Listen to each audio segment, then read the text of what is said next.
thank you for being here. We have approximately 40 minutes to solve the mystery of existence. So, without wasting any time, I'm going to start talking to Swamiji. Thank you for being here. Thank you for having me. And I'll just give a very short introduction and then we'll get going, okay? So how many people here have heard the phrase, the hard problem of consciousness? How many people have not? Okay.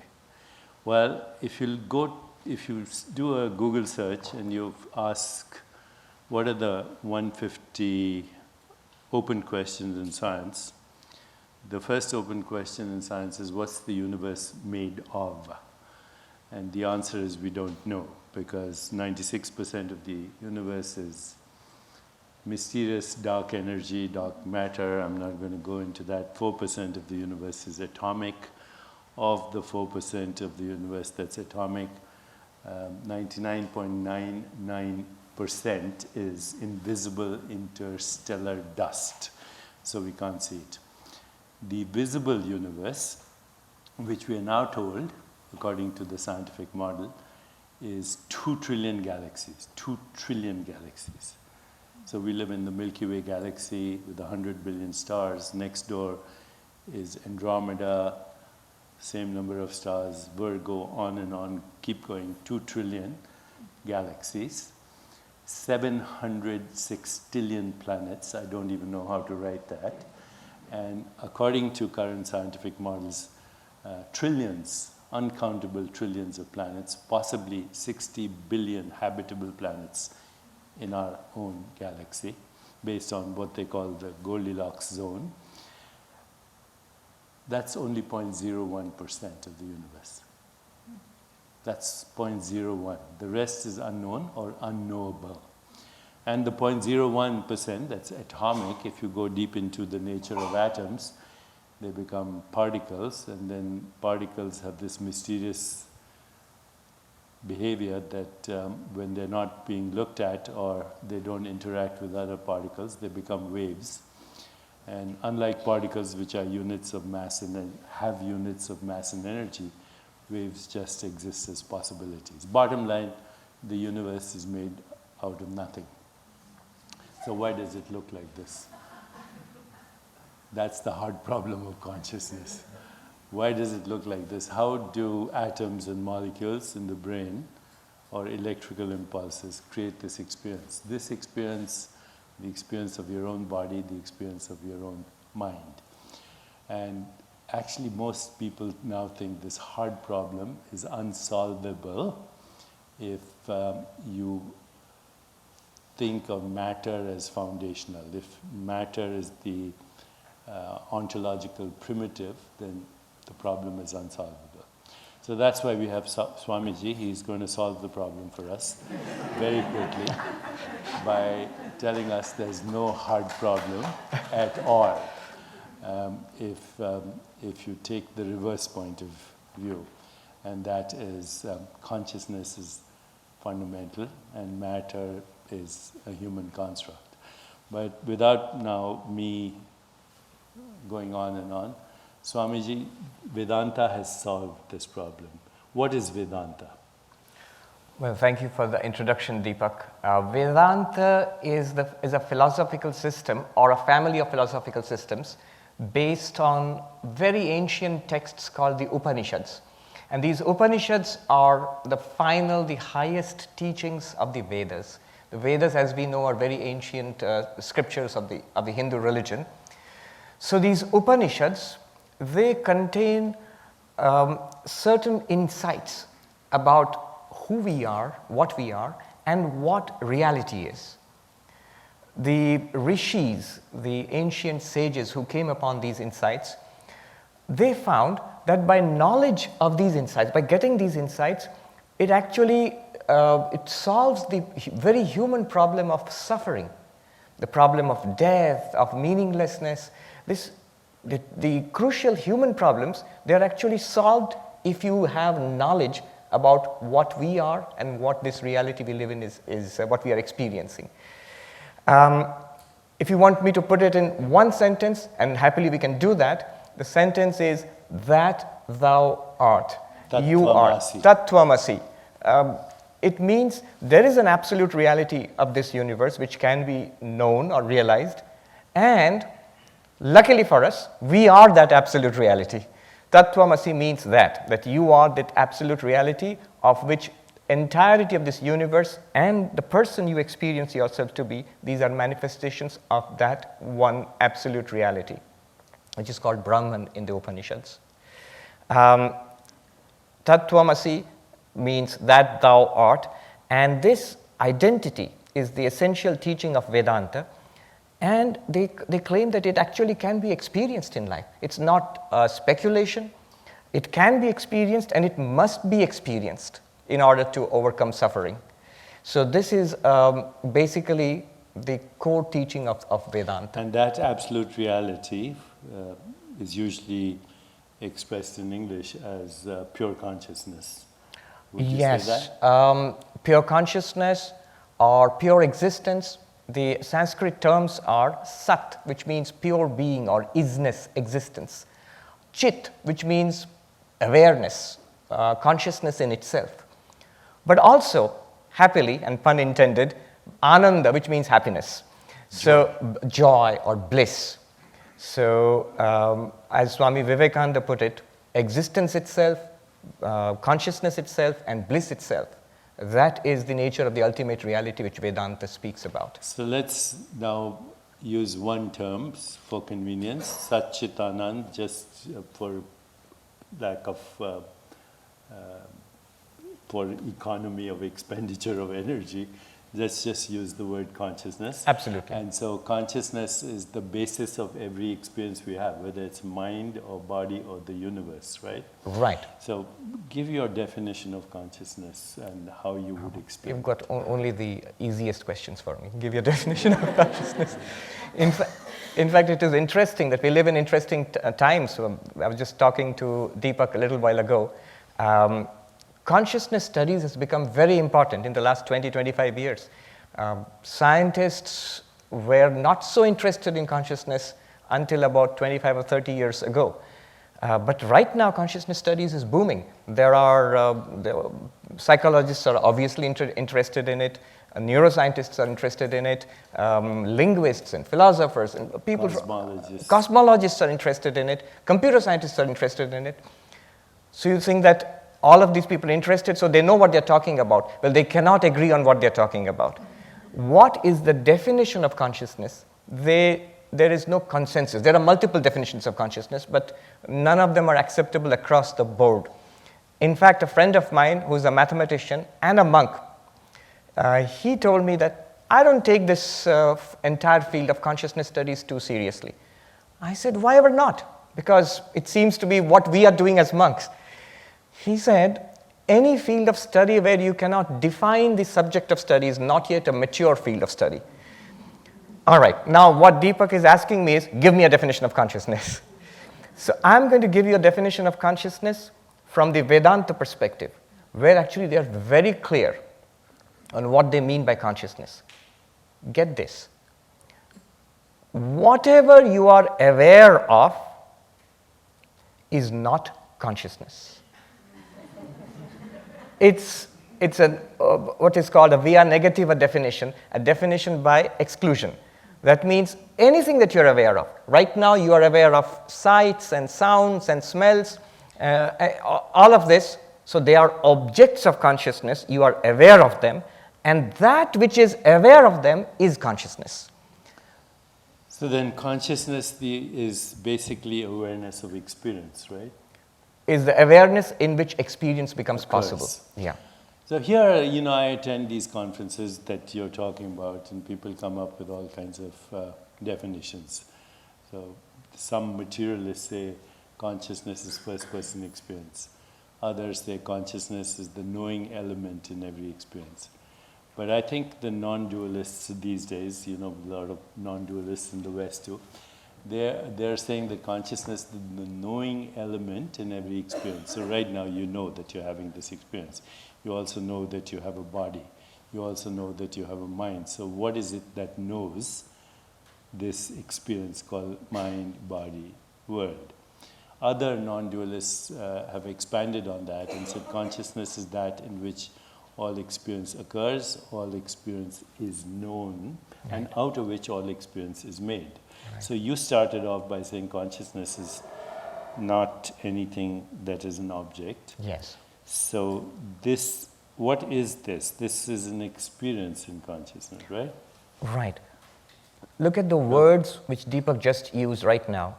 The knowing element, that by which knowledge is possible. Now, what Vedanta would say is that if you carefully look at knowledge, all your experience, and eliminate mentally, in your understanding, eliminate from your experience whatever is objective, by which I mean, you're looking at this beaker, this jar here. This is objective, because it's an object of you're looking at it, it's an object. But what is looking at it? Your eyes. But you're aware of your eyes. Your eyes are open, closed, the guy is boring me so much, I can't keep my eyes open. You're aware of that. So the eyes are also objects in your awareness. Now, you are aware of your eyes with your mind. You're thinking about your eyes. So the thoughts in the mind, you're also aware of that. So even the thoughts in the mind are objects of awareness. In this way, if you eliminate, again in understanding, everything that is objective, everything that is an object in your experience, you are left with consciousness as it is. And don't try to catch it. Now I will get consciousness as it is. You will never get it that way because that would be an object. So it is the you, the real you. In fact, one definition of consciousness offered by one of the disciples of the great Shankaracharya, in Sanskrit, Anidam Chaitanyam. Very elegant definition. What is it? Not this awareness. From your awareness, from your experience just now, if you eliminate in your understanding everything that you can call this jar, this body, this eye, this mind, this thought, if you eliminate that which shines upon all of them, that is consciousness.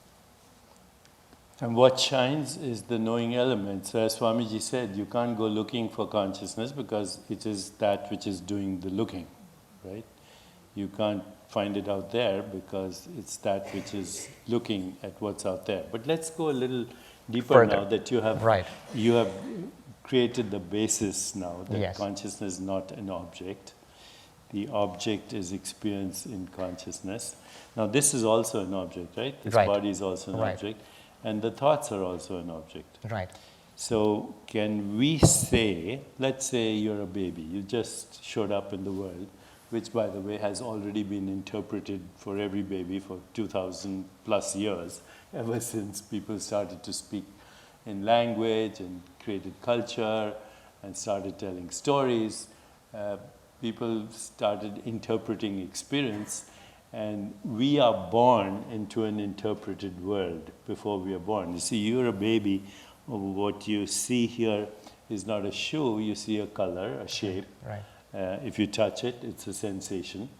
If you can smell it, taste it if you want, but or make noise out of it. Yeah. So these are sensory experiences, right? Without labels. Right. But then humans create labels and create constructs. We call that a shoe, we call this a hand, we call this a body, we call this the world. Right. And then we give names, and you were earlier on explaining to me, this is the whole phenomenon that we call Nam Rupa. Right. But this naming creates a human construct of what is really a sensory perception, which in turn is a mental activity, which in turn, as you just said, is an activity in consciousness. Right. So if we take that literally, yeah. then this is also made out of consciousness. This is, I think, Deepak's favorite theme, that everything is made out of consciousness. But here's the thing here, because that's what one of the schools of Vedanta, Advaita Vedanta, these Upanishads I was speaking about. So great philosophers came along and they took these Upanishads and they developed very complex but very coherent and consistent systems of philosophy based on these Upanishads. So they became the different schools of Vedanta. One school, which is very well known, is Advaita Vedanta, non-dual Vedanta.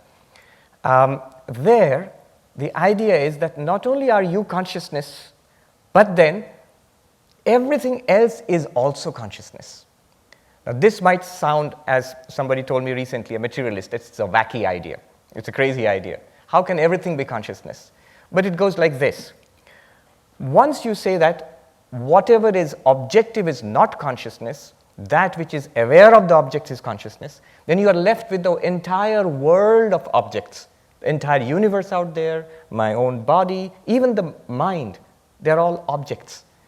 Now I am the consciousness witnessing all of this. Now your question is, then what are these objects? And that's where Vedanta becomes very interesting. It says, all of the things that you experience in consciousness as objects are actually nothing other than consciousness itself. You, the pure consciousness, the entirely subjective consciousness, appears out there as a world set in space and time and full of objects with the help of name and form. So this names and forms, another name for this is Maya, name and form, Nama Rupa. So what you're seeing here is you, the consciousness, in yourself appears a mind, a body with its senses, and the senses reveal to it a universe of objects set out there apparently in time and space, including this glass jar. And all of this is name and form. Interpretation, as you said. Somebody put it very beautifully. Language is the knife with which you cut reality. So this patch of color, what it might look like to a baby, but the mother comes and explains, this is a jar of water. And this is your body. This is your body. This is a hand, this is the world. Yeah, and a concept of your body. Yeah, that also slowly a baby learns over time. That is my body. So given this understanding and given the Vedic worldview and given the fact that we as humans we can only speak in language and explain things in language, and as soon as we create a word, we in a sense create a construct out of fundamental reality, which right now you said is consciousness, tattvamasi, that's aham brahmasmi tattvamasi. Given this construct, for our audience who's not familiar with these terms, can you help explain the difference between Jiva, Atman, Brahman? And then let's go further after that. Oh, this is an opportunity to get Vedanta in less than an hour. Okay, so we can't waste time. Let's get it all out here. Oh, Vedanta 101 then. Yeah. Yes. That absolute reality which Vedanta speaks about is called Brahman. And the word Brahman, etymologically, if you look at it in Sanskrit, it simply means the vast. That which has no limit, just the vast. It's not a name of a particular god or anything like that. It's just the limitless, the vast. Infinite. The infinite. And by the way, when you talk about infinite, a mathematician or a scientist might want to ask you, what exactly do you mean by infinite? Because there are precisely defined infinites, more than one infinite in mathematics, for example. Vedanta has a very precise definition of the infinite. It says, that which is not limited in space, time, and object is the infinite. In Sanskrit, desha, kala, vastu, paricheda shunyam, devoid of limitations in time, space, and object. What are limitations in time? Born at this time, dying at this time, created and destroyed. So that's a limitation in time. If you do not have a limitation in time, what happens? You're eternal. There's no point where you are that is created, no point where it is destroyed. So here's a very important thing to understand. Eternal doesn't mean stretching in time forever. Eternal means timeless, not in time at all. You're right. It's not something which lasts a long time. That's one way of understanding eternal, but that's just a preliminary step. The real thing is time is in you. You might ask, that sounds confusing. What do you mean time is in you? Vedanta means it in a very simple sense. When you experience time, right? That Tim just told us we're going to wrap up by 8:30.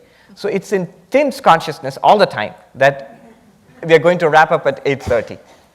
8:30 is not aware of Tim. Tim is aware of 8:30. That's all that Vedanta means when it says that time is in consciousness and not consciousness in time. Another human construct. And no limitation in object. That's an interesting thing in Indian philosophy. Limitation in object means this glass jar is just a glass jar. It's not the table. It's not Deepak or me. So each object has its own identity and it's different from everything else. That's called limitation by object. And being infinite means it is not limited to any particular object, which means no object in the universe is different from Brahman.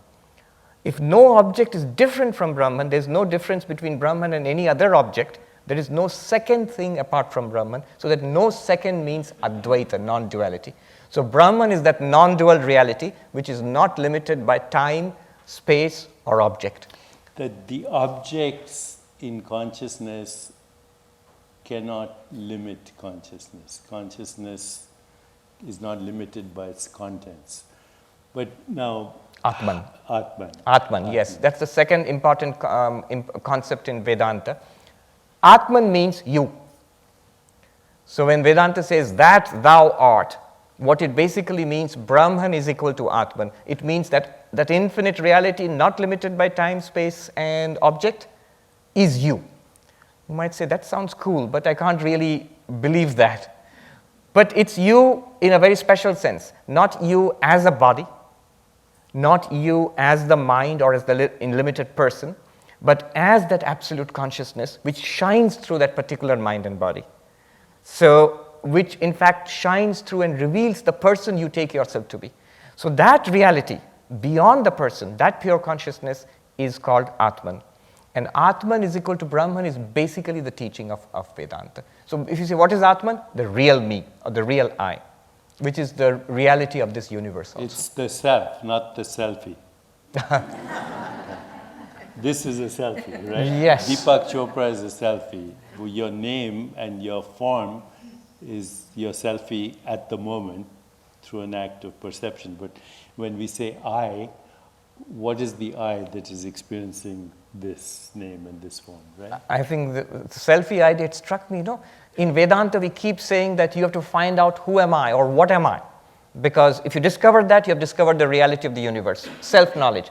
I think that's the real selfie. When you, instead of taking a picture of the body, if you could take a picture of yourself as you really are, that would be the ultimate selfie, I think. That would be a nice topic for a talk, I think. The ultimate selfie. So now, selfie. what is the difference between Atman and Jiva? The Sanskrit term Jiva, it's as we experience ourselves right now. If I tell you that you are pure consciousness, you might say, Swami, that sounds nice, but that's not how I see myself. How do you see yourself? How do you experience yourself? We experience ourselves as persons, as embodied in bodies which are born and change and age and decay and die. We enjoy and suffer. So this being, which is definitely a conscious being, but which finds itself limited to a body and mind, this is called the jiva. And even that body-mind is an activity, it's not a noun, it's a verb, it's a changing process, right? True. In pure consciousness. True. The body is a series of changes. We all know it, from birth till now and eventually from babyhood to childhood to being a teenager to a young person, middle age and an old person. It's like a stream of changes in this physical matter. That's the body. And the mind changes even faster. I mean, today, from the morning till now, how many times you've been happy and irritated and curious and bored.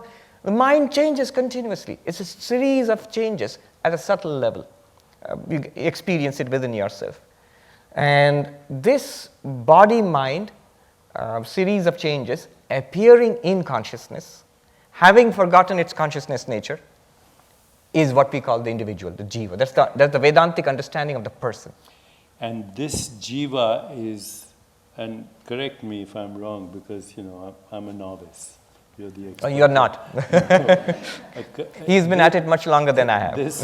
Yeah, but you have the training.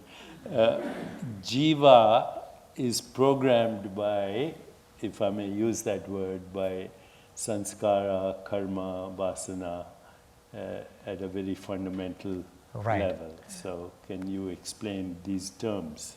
Yes, our story does not begin at birth and does not end with death. We are very ancient creatures. Even the most newborn baby is actually a very, very ancient creature. We have existed many lives before, and there are possibly many more lives ahead of us. That's the Vedanta worldview. This jiva existed before it came to this particular body. It existed in other bodies, in other worlds. And so over an infinite period of time, through actions, it has been accumulating through cause and effect, what is called the law of karma. The law of karma, to put it very briefly, every action has its reaction or its effect. Every cause has its consequence. And this is something very fundamental in Indian philosophy. With the enormous variety within Hinduism, Buddhism, Jainism, Sikhism, all the Indic philosophies, but they all accept the law of karma, that there is causality. Now, because of this, we are what we are today. It explains the differences between each jiva. As consciousness, we are one reality. But when you come to the mind and the body and the person, we are so different. We have different stories, different abilities, different problems, and different possibilities.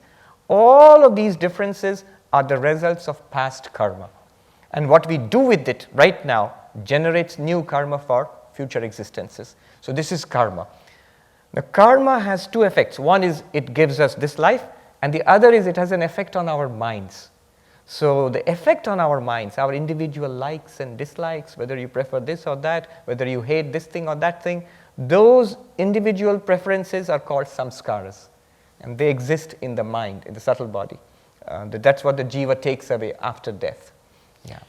So the karma, the sanskara, the vasanas, is that the personality with which, say, you have you have identical twins, they have the same fertilized ovum, but any mother will tell you that they're two different personalities. Is that coming from sanskara? True.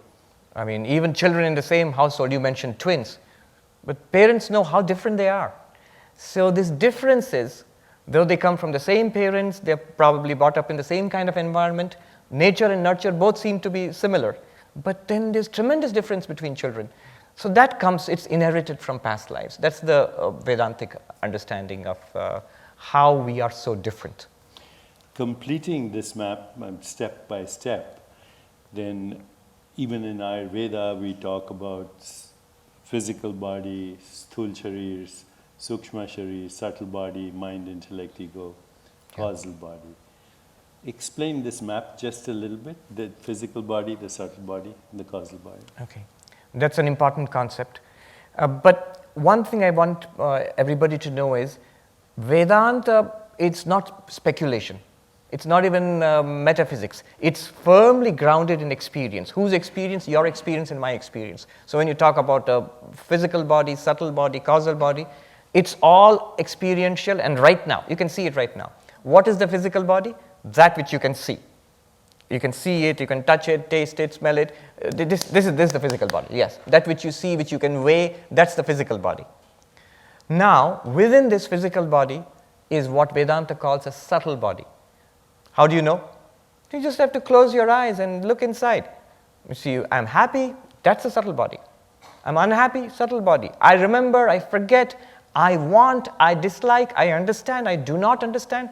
All that you directly experience within yourself, this first person experience which we are having right now, that's the subtle body.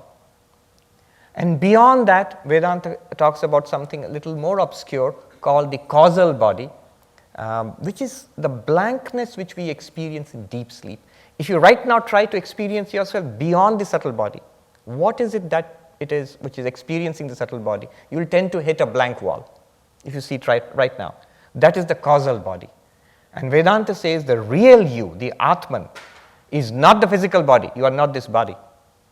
Is not the subtle body, not even the mind, not even the person, is not even the causal body, but that consciousness in which all of these are experienced. And the way I put it is, you can drive a car, that doesn't make you a car.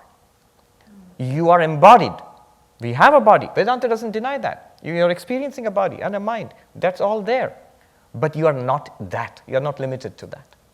So every day, Swamiji, we go through this experience, waking, dreaming, deep sleep, right? Yeah. So we understand waking. This is waking. Unless somebody is dozed off. Yeah, unless somebody. Always a problem with Hopefully Vedanta. everybody's in the waking state right now. Okay, then the dream state we also experience every night. Yes. And deep sleep we also experience every night. But in deep sleep, there is awareness, right? Not conscious experience, but awareness. He has touched upon a very important subject. If you are saying that you are awareness, I am awareness, and this is constant, body changes, mind changes, then somebody might ask, what about deep sleep? What about the stages we call unconscious or under anesthesia? There's no awareness, there's no consciousness there. So where is this pure consciousness Vedanta talks about? Vedanta insists there is consciousness there. And that's where you begin to understand what Vedanta means by consciousness. See, a fundamental difference has to be understood here in concepts. Normally, in ordinary discourse, especially here in the West, we take the mind to be consciousness. So hearing, smelling, touching, talking, thinking, desiring, willing, remembering, this is called consciousness. But what Vedanta says is, this is consciousness plus the activity of the mind.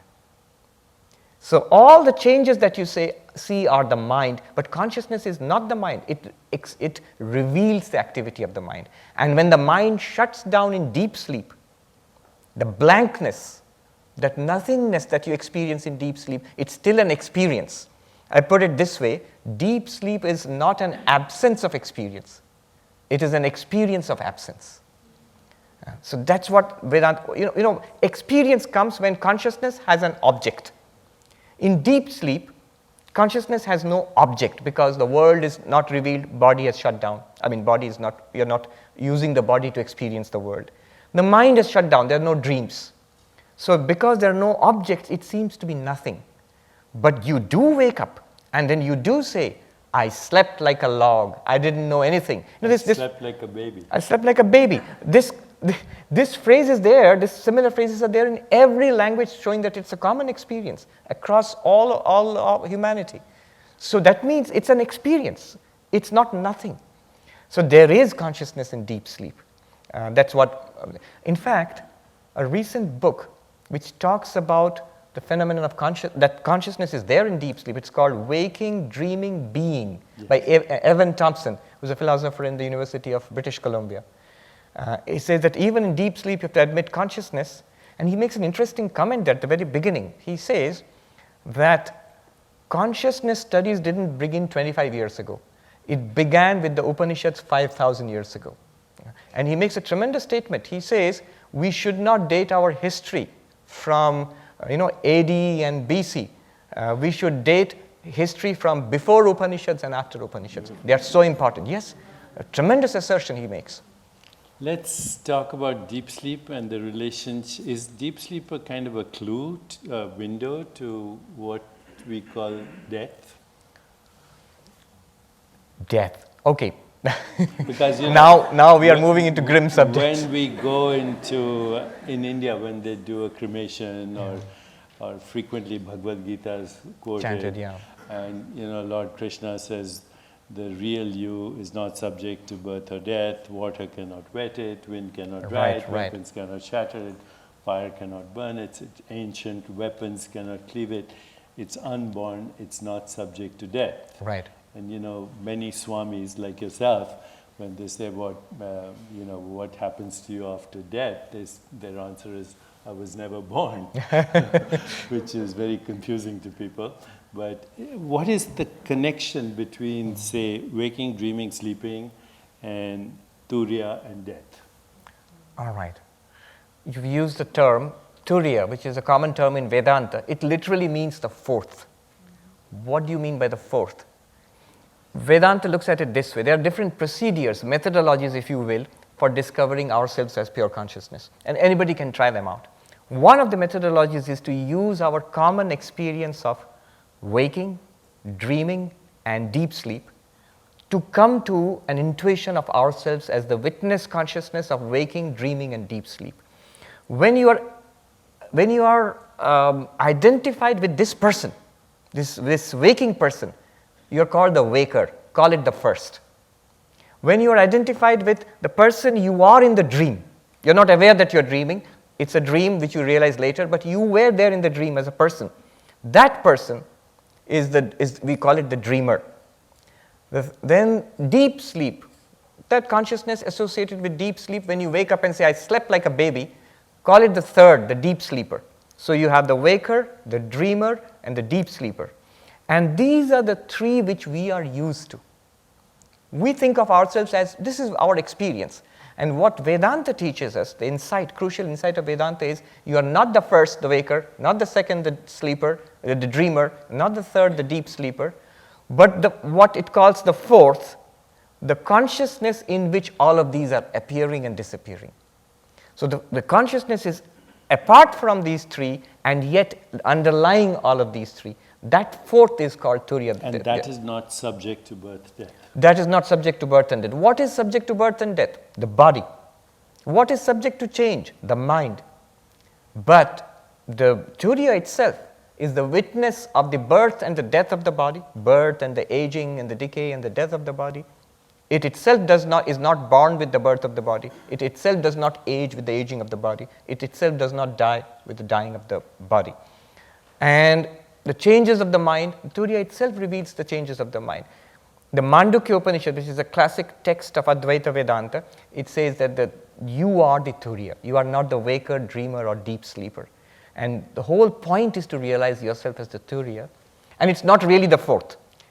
Really, when you come to an understanding of it, it is the one which appears as the three. Correct. Yeah. So now, we earlier in the room there, we both were talking about Wittgenstein, the German philosopher.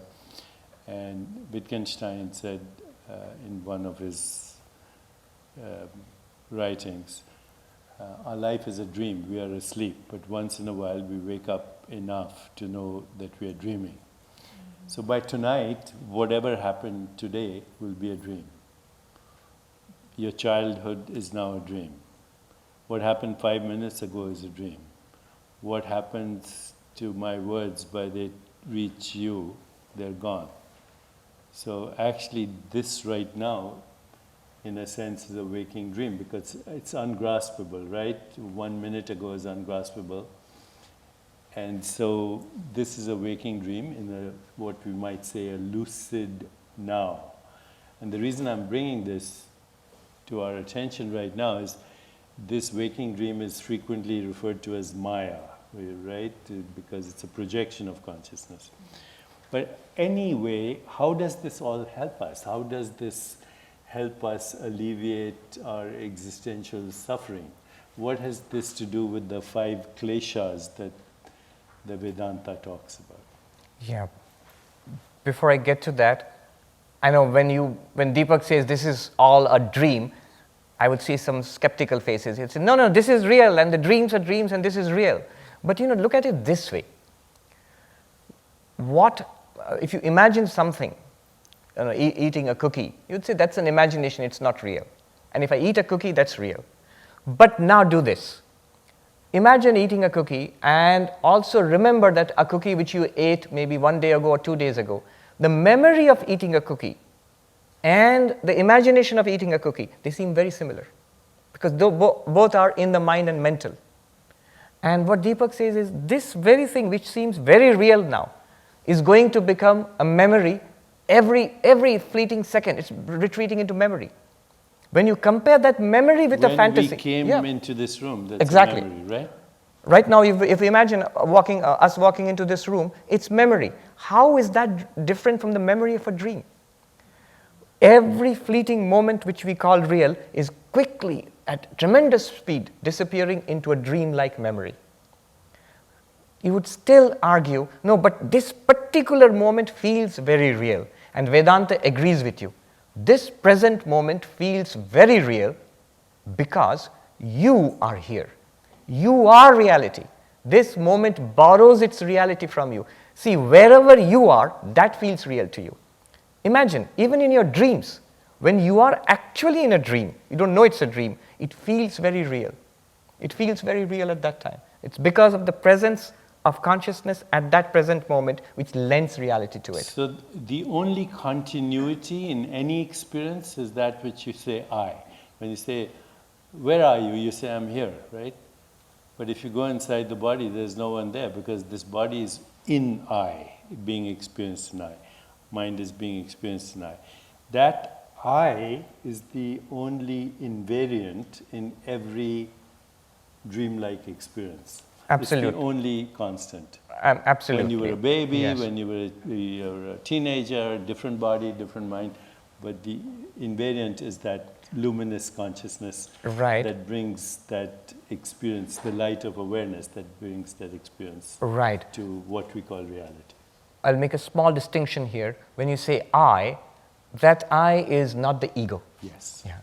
It's the, I would call it the witness of the ego. The witness. Yeah, the ego comes and goes. So when you are deeply absorbed in something, playing a game of tennis or something like that, or immersed in a beautiful musical experience, you lose sense of self.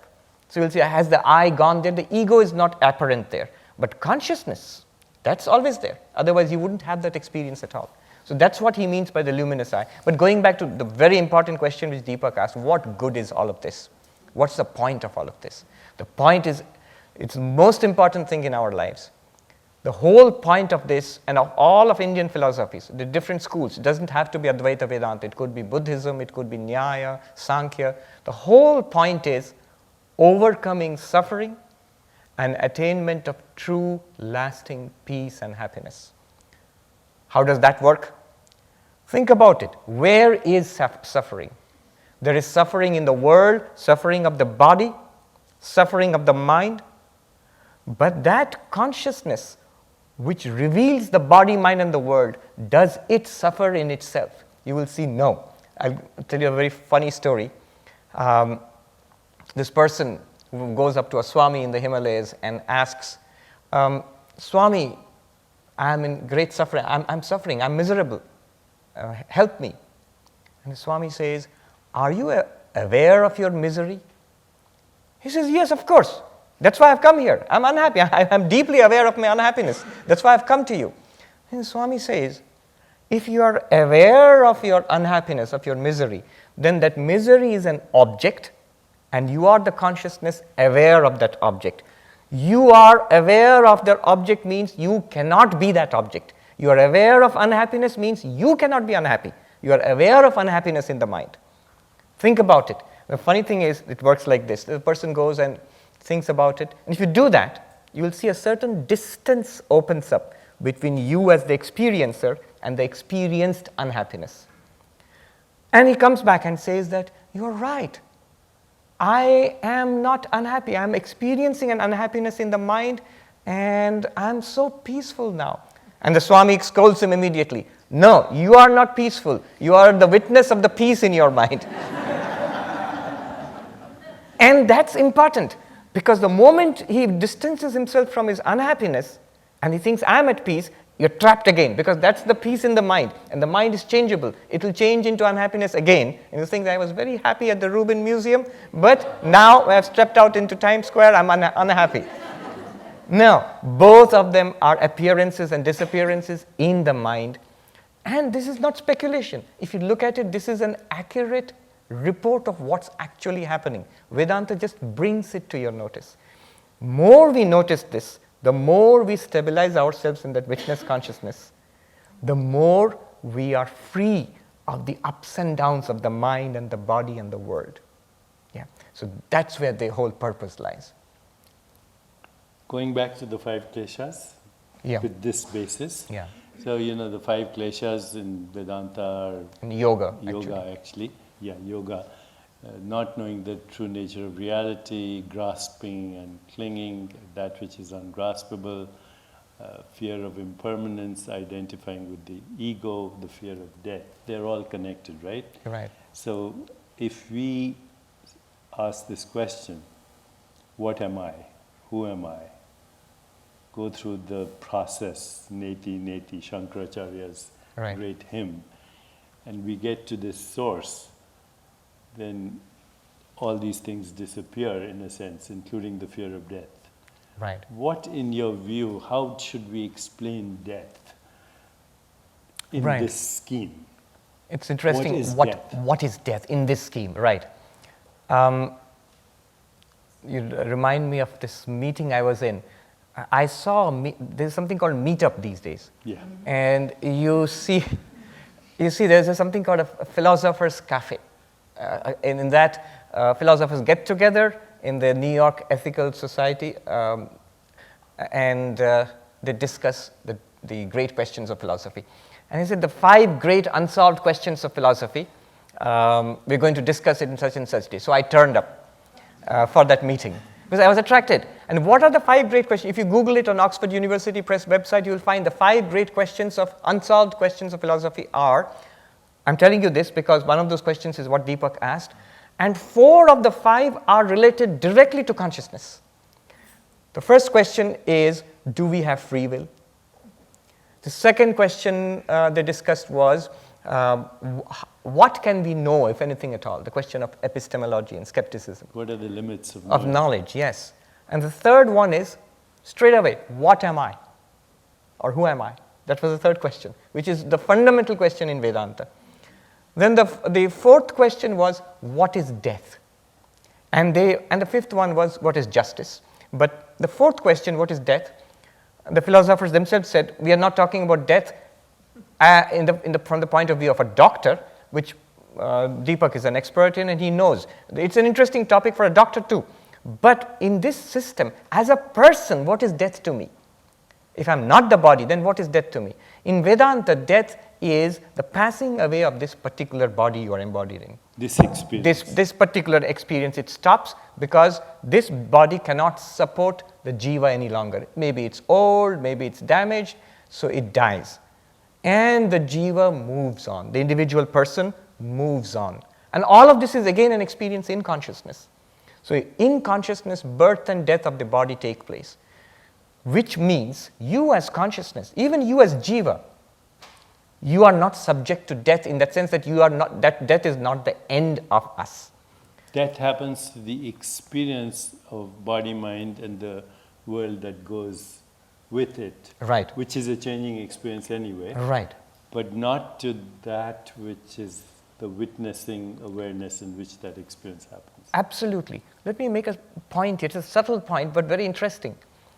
You know, when people say, how do you know a person exists after death? When the person is dead, obviously the body is dead and you burn it or you bury it or whatever, it's gone. So how do you know the person is also gone? But notice something, there's a very quick switch which has happened, which goes unnoticed. As long as I am alive, when you say the person, by that I understand this entity called Sarvapriyananda, which is encased in this body. That's what I understand as the person. Right? And death is understood as death of the body. But the moment the body is dead, the materialist will say, that person called Sarvapriyananda is gone. But you at no point did you see this person called Sarvapriyananda disappearing. You saw the body dying and being burnt and or buried. And at no point did you actually see a body that was a fixed entity as Sarvapriyananda, right? That's another point. It's a stream of changes. It's a stream, intermittent flow of sensations, images, feelings, thoughts that we call a body. Yes. Right?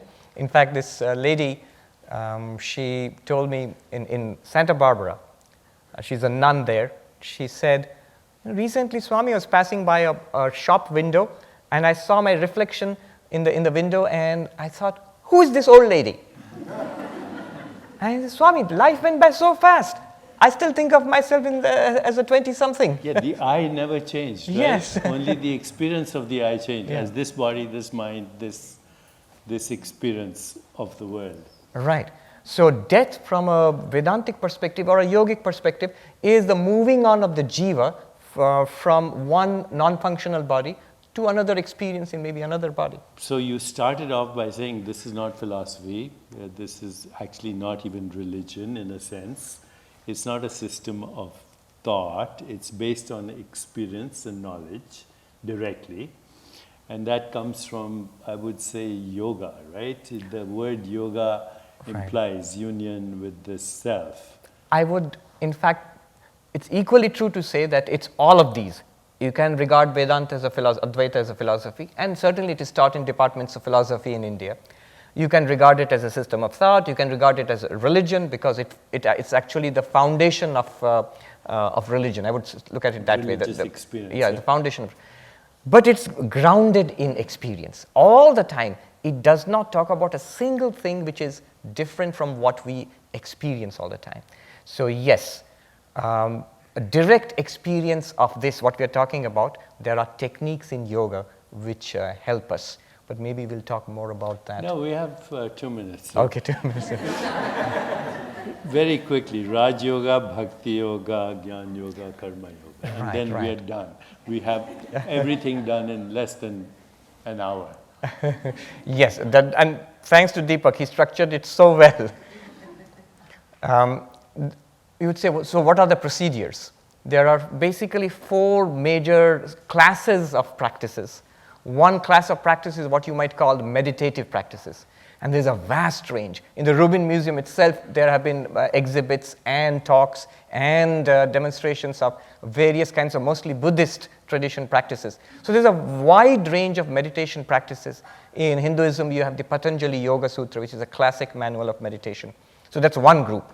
The other group is based on emotion and feeling, the Bhakti traditions. So that's called Bhakti Yoga. Love, yes. And then there's a third group of practices which seeks to convert our action, work, into spiritual practice. So what you might call, in a generic way, doing good to others, living unselfishly, living for a higher purpose. So all of that comes under karma yoga. How do I transform my action from a negativity, from a prison, into something that frees me, takes me to freedom? But the one which is a personal favorite, so I've saved it for the end, are the Jnana Yoga, the path of knowledge, which are, like I just mentioned, the 3 stages, waking, dreaming, and deep sleep, or the seer and the seen, Drigdrishya, or the method of the 5 sheaths, the physical, the vital, the mental, the intellectual, and the causal sheath, and so the bliss sheath. So there are different, these are, you might call them philosophical spiritual philosophies, sciences which are investigation directly based upon what you experience right now to lead you to that intuitive experience of I am that immortal pure consciousness. So yes, 4 yogas. Verifiable. Directly verifiable. Directly verifiable. Yes. Okay, so that's Vedanta 101.